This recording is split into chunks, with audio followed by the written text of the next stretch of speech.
Bismillah. Assalamualaikum warahmatullahi wabarakatuh. Innal hamdalillah nahmaduhu wa nasta'inuhu wa nastaghfiruh wa na'udzu billahi min shururi anfusina wa sayyiati a'malina. May yahdihillahu fala mudhillalah wa may yudlil fala hadiyalah. Wa asyhadu an la ilaha illallah wahdahu la syarikalah wa asyhadu anna Muhammadan abduhu wa rasuluh. Amma ba'd. Jemaah kajian Masjid Al-Muqarrabin, mari kita melanjutkan pembacaan kitab Al-Adabul Mufrad. Seharusnya sekarang ini 725 Pak ya, tapi karena sejumlah ulama melemahkan dan akan terwakili maknanya di hadis berikutnya, yaitu hadis yang ke-226, maka kita lanjut ke 726. Silakan. Allah menceritakan kepada kami, ia berkata, Ubaidah menceritakan kepada kami dari Yazid bin Abi Ziyad, dari Abdullah bin Al-Haris, dari Al-Abbas bin Abdul Muttalib. Aku berkata, wahai Rasulullah, ajarilah aku sesuatu yang dengannya aku meminta kepada Allah. Maka beliau bersabda, wahai Abbas, mintalah pada Allah keselamatan. Lalu aku diam 3 hari. Kemudian kembali dan mengatakan, wahai Rasulullah, ajarilah aku sesuatu yang dengannya aku memohon kepada Allah. Lalu beliau bersabda, wahai Abbas, wahai paman Rasulullah, mohonlah kepada Allah keselamatan di dunia dan di akhirat. Ya. Bismillah.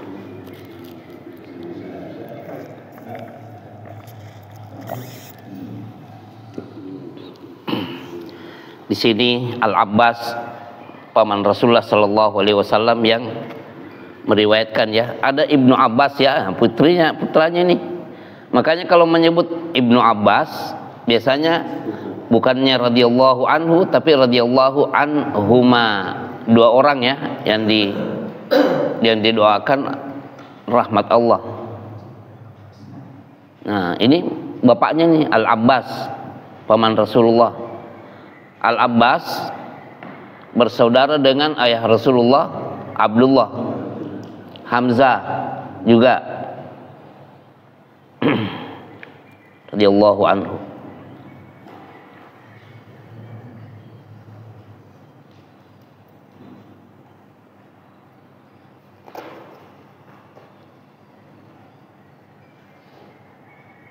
Kemudian Ibnu Abdul Muttalib.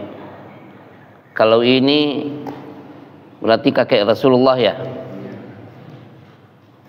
Karena dia juga ayahnya juga kan.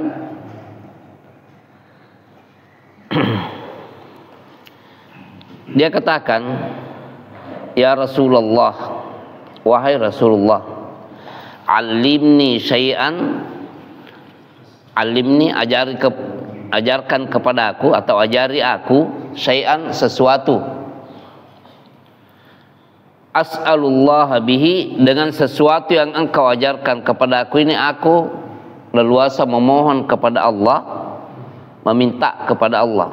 Faqala, beliau bersabda, ya Abbas, wahai Abbas, salillahal afiyah, sal, mintalah Allah kepada Allah.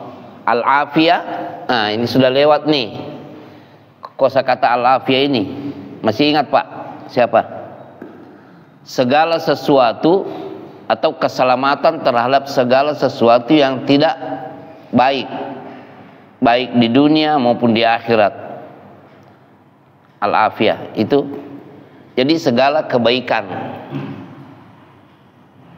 terselamatkan dari segala mara bahaya dan mendapatkan segala kebaikan. Itu namanya al-afiyah. Coba cuma satu kata menerjemahkannya susah sekali kan?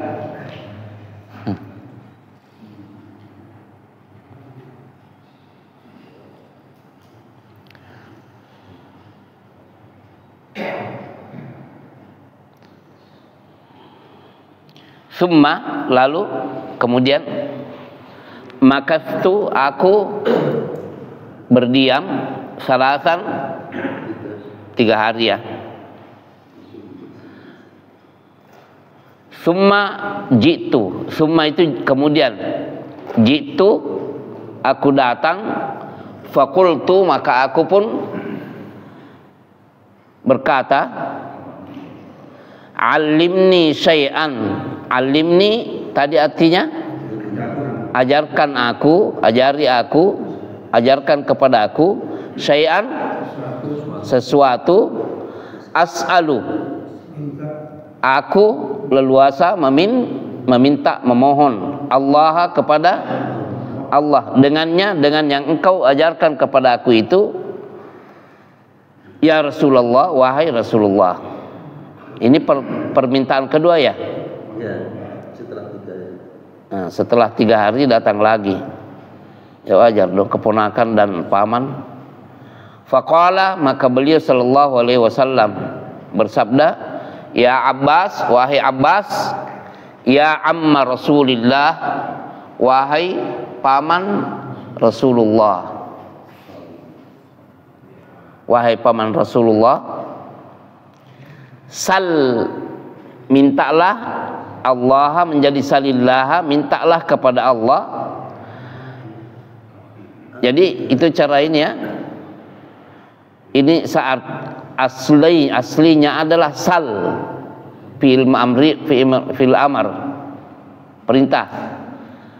Tapi karena sesudahnya beralif lam Allah, jadi ada pelariannya salillah. Di dalam Al-Quran, qulillahumma malikal mulki, asalnya qul, kemudian Allahumma, lalu menjadi qulillahumma malikal mulki, qulida'ullaha awida'ur rahman. Qul aslinya uda'ullaha, karena dia membutuhkan suara bantu ya, qulida'ullaha awida'ur rahman. Ya, jadi ini salillaha, mintalah kepada Allah, al-afiyah, yaitu al-afiyah tadi, al-afiyah apa Pak? Iya, fid dunya, di dunia ini, wal akhirat, dan akhirat. Di dunia sampai batas kematian kita ya. Setelah kematian itu sudah masuk alam akhirat, yaitu alam kubur ya, tapi masih bersifat sementara sampai hari kiamat, lalu lanjut dengan hisab dan semua ini di akhirat, dan penentuan terakhir yaitu di surga atau di neraka, na'udzubillah.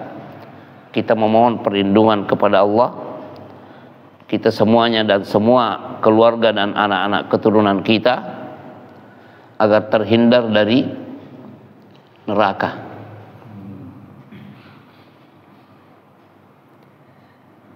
Hadis ini seperti antum melihat di catatan kaki, disahihkan oleh sejumlah ulama.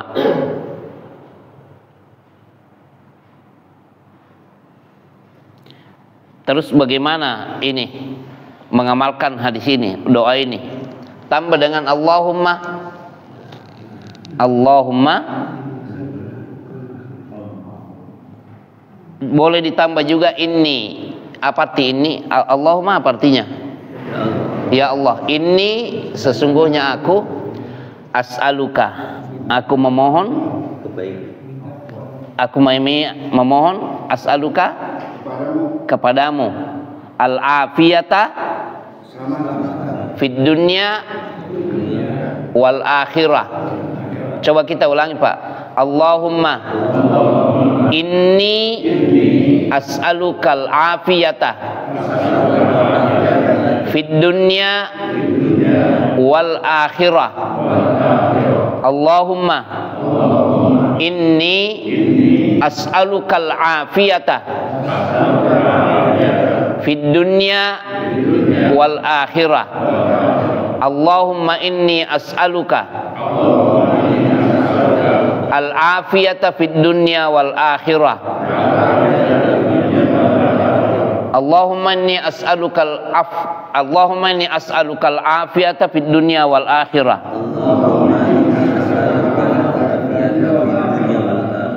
Antum turunkan di grup Pak Pur ya. Allahumma inni as'alukal afiyata fid dunya wal akhirah. Doa zikir pagi Ada ya? Alhamdulillah. pagi sore. Pagi sore. Tapi di dalam hadis ini mutlak ya, tidak terikat dengan waktu pagi dan kalau yang disebut itu zikir pagi dan zikir petang. Jadi boleh setiap saat ini antara azan dan qomat atau saat di rumah. Pokoknya mutlak. Kandungannya Pak. Kandungan hadis ini merupakan dalil bahwa doa memohon keselamatan tidak bisa disejajarkan dengan doa lain dan tidak dapat digantikan dengan perkataan yang digunakan untuk menyembah Allah Subhanahu wa taala, Rob yang memiliki keagungan dan kemuliaan. Hal ini karena Rasulullah SAW memerintahkan Al-Abbas untuk berdoa memohon keselamatan setelah ia kembali meminta beliau agar mengajarkan doa yang bisa ia gunakan untuk memohon kepada Allah Subhanahu wa taala. Artinya saking pentingnya 2 kali sang paman datang kepada beliau sallallahu alaihi wasallam, itu juga isinya yang diajarkan. Hanya bedanya kalau yang pertama itu kan sekedar secara umum meminta keselamatan secara umum, belum menyebutkan di dunia dan di akhirat. Ya, ini jangan kita lalaikan doa ini, karena bukan hanya untuk kita ya. Coba kalau kita mengatakan kebaikan keselamatan, kan mencakup kebaikan untuk keluarga kita kan? Iya. Tidak mungkin seseorang suami kita ini semuanya ini, suami merelakan dirinya dalam kondisi kebaikan sementara istri dan anak-anaknya dalam kondisi tidak demikian. Jadi niat kita itu menghalau semua keluarga, bukan untuk diri kita.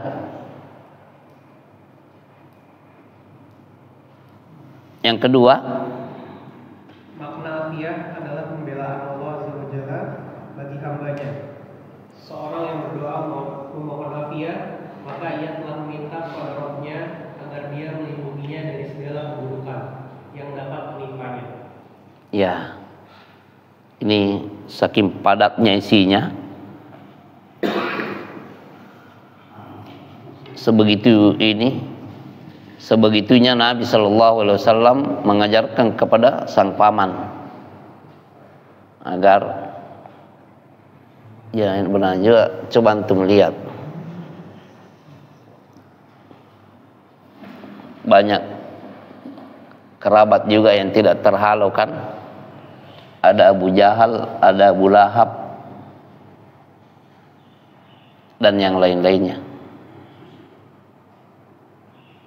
malah menjadi musuh. Ya karena ya Allah, termasuk Abu Thalib yang pada dasarnya sejak kecil beliau diurus, sampai-sampai diajarkan berdagang sampai ke negeri Syam. Apa kurangnya ini? Tapi karena tidak bersyahadat, ketika beliau Sallallahu Alaihi Wasallam menjenguk beliau dalam keadaan sudah sakratul maut, tapi di situ kan juga ada Abu Jahal. Berkali-kali Nabi Sallallahu Alaihi Wasallam bersabda kepadanya, wahai pamanku, ucapkan la ilaha illallah. Kalimat itu nanti yang akan saya jadikan sebagai alasan untuk memberimu syafaat. Tapi setiap kali beliau bersabda seperti itu, ada Abu Jahal dan pembesar Quraisy yang lainnya yang mengatakan, jangan meninggalkan agama Abdul Muttalib. sang kakek. Agama apa yang dimaksud di sini? Kebiasaan menyembah berhala, kemusyrikan. Ya, kalau lihat jamaah sekalian ya, kalau kita dan handai tolan, jamaah, keluarga semuanya sudah mau beribadah semata-mata hanya kepada Allah, itu modal dunia dan modal akhirat. Itu kalau antum, kita sebagai kepala keluarga nih ya, dan juga famili serta handai tolan, pertama sudah berstatus Islam, kemudian mau beribadah kepada Allah semata tanpa kemusyrikan, itu sudah modal besar untuk sampai kepada husnul khatimah, mengakhiri keberadaan kita di dunia ini dengan kebaikan untuk keselamatan di sana nantinya. Itu salah kalau ada yang mengatakan yang dimaksud husnul khatimah itu apa sih bahasa Indonesianya husnul khatimah, Pak? Ya? Akhir hidup yang baik. Lawannya apa? Su'ul khatimah. Naudzubillah. Itu keliru kalau ada yang mengatakan bahwa yang dimaksud husnul khatimah itu adalah kalau orang sedang baca Quran tiba-tiba atau sedang sholat tiba-tiba tersungkur dan sejenisnya. Husnul khatimah lebih umum dengan firman Allah, ya ayyuhalladzina amanu ittaqullaha haqqa tuqatih. Wahai orang-orang yang beriman, bertakwalah kalian kepada Allah dengan sebenar-benar takwa. Apa lanjutannya? Wala, dan jangan sama sekali kalian mati illa kecuali wa antum muslimun, dalam keadaan kalian muslim. Jadi kalau kita sudah berusaha lahir batin, niat kita selalu baik untuk menghambakan diri kepada Allah dengan keislaman yang kita pegang. Lihat, inna dina indallahil Islam. Sesungguhnya agama yang diterima di sisi Allah adalah wa may yabtaghi ghairal islami dinan fala yuqbala minhu. Barang siapa yang mencari agama selain Islam, tidak akan diterima darinya keislaman agama itu. Wa huwa fil akhirati minal khasirin. Nanti di akhirat termasuk golongan orang-orang yang rugi. Dengan keislaman kita ini, selalu menunaikan ibadah sholat 5 waktu, datang bulan puasa berpuasa, bulan Ramadan ya, datang bulan Ramadan, masuk bulan Ramadan berpuasa. Apabila memiliki harta yang ternyata memenuhi kriteria nisab dan haul, dikeluarkan sesuai dengan aturan kepada yang berhak. Kalau tidak, banyak bersedekah atau berinfak. Begitu juga haji Islam 1 kali seumur hidup dan umrahnya dilakukan. Itu modal untuk ke sana. Ya, jadi keistiqomahan kita dengan agama kita dan nilai-nilai ajarannya, tapi yang dimaksud nilai ajaran di sini betul-betul murni ya, yang ada di dalam Al-Quran dan tuntunan Rasulullah Sallallahu Alaihi Wasallam. Ini maksud al-afiyah di sini. Karena kita akan berakhir dengan kondisi yang kita tidak ketahui kapan dan di mana. Memang ada makhluk yang dikasih tahu oleh Allah, kamu akan meninggal pada tanggal sekian, harinya tepat hari sekian nih, di Rawalumbu atau di Narogong atau di Jawa Barat atau Jawa Timur. Tidak ada yang dikasih tahu. Dan penyebab kematian Anda itu adalah karena tabrakan atau karena apa, COVID, atau tidak ada yang dikasih tahu seperti itu. Jadi masalah ini adalah masalah gaib dan pasti tapi gaib. Tidak ada yang dikasih tahu. Nah, tidak ada jalan keluar kecuali selalu bersiap-siap. Makanya Nabi SAW bersabda, "Aktsiru min dzikri hadhimil ladzat." Perbanyaklah oleh kalian mengingat pemenggal segala kelezatan dunia ini, al-maut, yaitu Kematian. semulianya Rasulullah, beliau sallallahu alaihi wasallam, Allah firmankan kepadanya, Allah Subhanahu wa taala berfirman, "Wa'bud rabbaka hatta ya'tiyakal yaqin." Wahai Muhammad, beribadahlah engkau kepada Rabbmu sampai datang kepadamu yang diyakini apa? Kematian. Orang yang paling mulia di dunia dan di akhirat saja difirmankan oleh Allah seperti itu. Bagaimana dengan umatnya yang tidak ada jaminan? Jadi kembali, keislaman adalah modal besar untuk kebaikan di sana nantinya, dan itu modal yang kekal bagi kita. Kalau antum di dunia ini memiliki jabatan, kedudukan mulia di mata makhluk, dan sebanyak apa dan sesedikit apa harta yang antum miliki, yang kita miliki, yang kekal apa? Agama yang sampai di sana nantinya. Adapun selain agama, jabatan akan diduduki oleh orang lain, harta akan diwarisi oleh orang lain. Kita masuk dibawa ke liang lahat cuma dengan terbungkus oleh 3 lembar kain kafan. Agama kita yang akan terbawa terus sampai di sana nantinya. Jadi alhamdulillah Rasulullah SAW mengajarkan kepada kita doa ini. Subhanakallahumma bihamdika asyhadu an la ilaha illa anta astaghfiruka wa atubu ilaik. Wassalamualaikum warahmatullahi wabarakatuh.